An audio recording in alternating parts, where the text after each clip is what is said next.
So living in Detroit, do you really believe that your cost of living has averaged going up a year for the last 5 years, 1.5%? Oh, definitely not. Definitely not.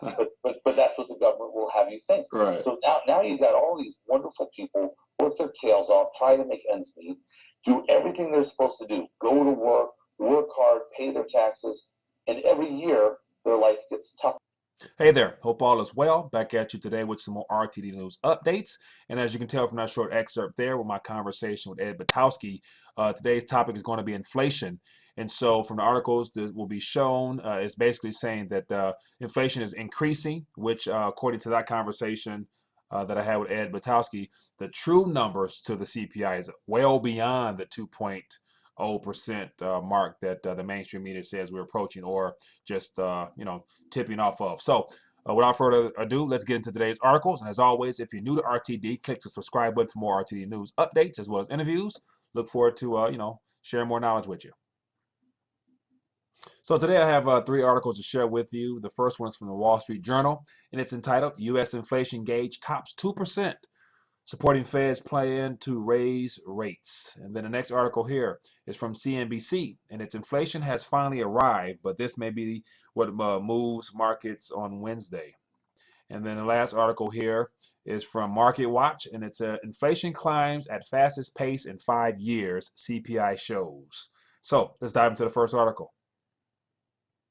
So just to give you an idea what's going on here, I'll read a little bit of what's going on, and then it's articles down below if you're interested in reading more for yourself.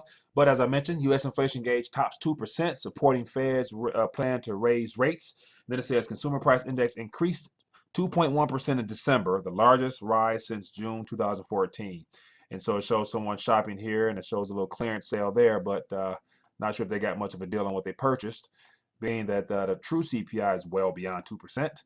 And so also, if you haven't had a chance to view that conversation with Ed Batowski, I encourage you to go to the RTD University page there and take a listen to that, and he'll actually point you to some things that, it's quite alarming, which, makes all this mainstream 2% stuff, sound foolish. But anyway, it's mainstream news. So a broad measure of inflation poked above 2% for the first time in 2.5 years in December, a sign of diminished economic slack that could support additional moves by the Federal Reserve to raise interest rates this year. The Consumer Price Index, a measure of what Americans pay for everything from gasoline to gym memberships, increased 2.1% from a year earlier, the largest year-to-year-over-year rise since 2014. So, increased 2.1% earlier since last year, 2014. The latest figures, driven in part by an uptick in energy prices, suggest a 4-year stretch of historically low inflation could be ending as expansion advances and unemployment recedes. The Fed will be on the lookout for any price pressures showing signs of overheating in the economy, said Mikey Levy, chief economist at Berenberg Capital Markets. The risk are for more Fed rate hikes that currently expected. Prices were up 2.2% when excluding sometimes volatile food and energy categories, and have been above 2% by the measure since late 2015. So it says the Fed's target at a 2% annual inflation rate, though its preferred gauge is the Commerce Department's Personal Consumption Expenditures Price Index. As measured by the PCE index, U.S. inflation gained a modest 1.4% in November from a year earlier. It has undershot the central bank's threshold for the past 4.5 years, but 1.4 has firmed from reading close to zero in 2015. So basically what they're saying is the Fed's target rate is 2%. And from my conversation with Simon Black in my last RTD episode, we talked about how ludicrous it is that the mere concept of inflation being a good thing, and people have actually either ignored it or know very little about the concept of inflation, that it's something that just goes goes right under the rug where people don't pay attention to it. The fact that they are saying we're depreciating your currency by 2% every year, you're going to lose 2%. And so the idea of what used to be compound interest, now it's more so compound inflation, which is basically eating away at your own purchasing power and your savings and investments and everything like that. So interesting article. If you're interested in reading more, you can find it below. Next one, CNBC. It says inflation has finally arrived, but this may be what moves markets on Wednesday. And so it shows a guy here looking at a computer screen, looks like a little bit troubled.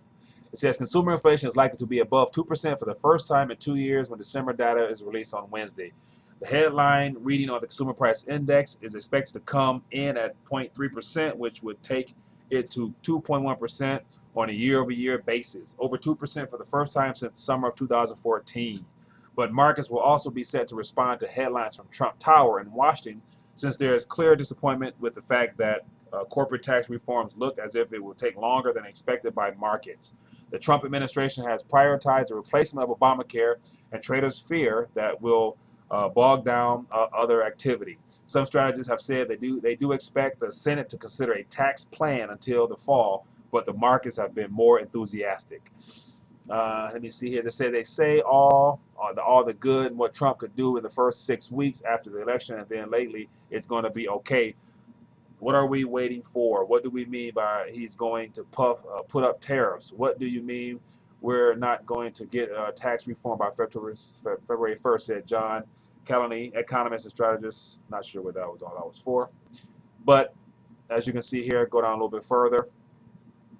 Trump's comments on the dollar being too strong hit the greenback on Tuesday. It was also lower as the ground surged on comments from Prime Minister Theresa May about the UK plans to leave the European Union. The comments were seen as unusual since recent presidents have stayed away from currency comments and has been the Treasury Secretary who speaks for the dollar. So it's interesting how Trump mentions the word dollar and currency being too strong, and it goes against the grain of what has been done in prior administrations. And so that goes to show that he's already, ruffling some feathers, just the fact he's merely talking about it. And so, the whole rethinking the dollar concept is basically based upon the fact that the Federal Reserve note is no longer really a viable, trustworthy form of currency in and of itself. So the fact that our president, I'm sure, recognizes that and is speaking out, saying that it's too strong, lets me know that he's really planning on weakening it already, even though it's already lost, a big chunk of its purchasing power. And so it's interesting to see how he allows either the status quo of his Treasury Secretary, who's normally the one that speaks on the currency, or whether he himself chimes in and outspeaks or speaks along with the Treasury. So this year, 2017, will definitely be something interesting when it comes to dollar news. So I encourage you to stay in tune with it. So article here is below if you're interested in reading more about it. Last one, Market Watch. Inflation climbs at fastest pace in 5 years. So it shows shoppers, I'm assuming this past holiday season, doing their shopping.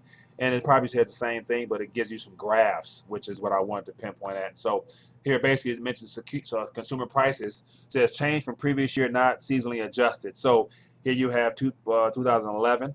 It was about 4. It tipped off at 3.87. And then it went down a little bit and stayed stagnant for the most part around that same 1 point something range. It dipped, well below what it was expected, which is not a good thing. It's more deflationary and not a good thing for the central banking powers that be. And so here it is on the rise. And this is all according to just the Bureau of Labor Statistics. And you can take that information for what it's worth. I imagine by now that, if you are rethinking and thinking outside the box, you realize that the statistics they give you aren't really up to par these days. And so that's why I encourage you to listen to that interview with Ed Batowski, and he gave some information that he's done research-wise. And then there's John Williams from StatOstats that gives another perspective as well. So definitely some stuff that there's alternative news out there for you to consider.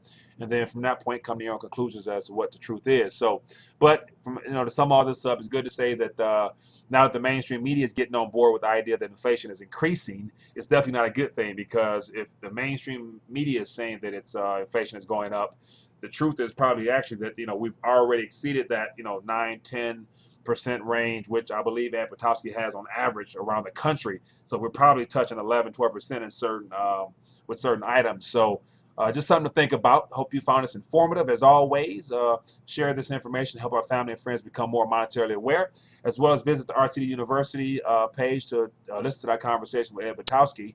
And other than that, look forward to bringing you more monetary news. Until next time.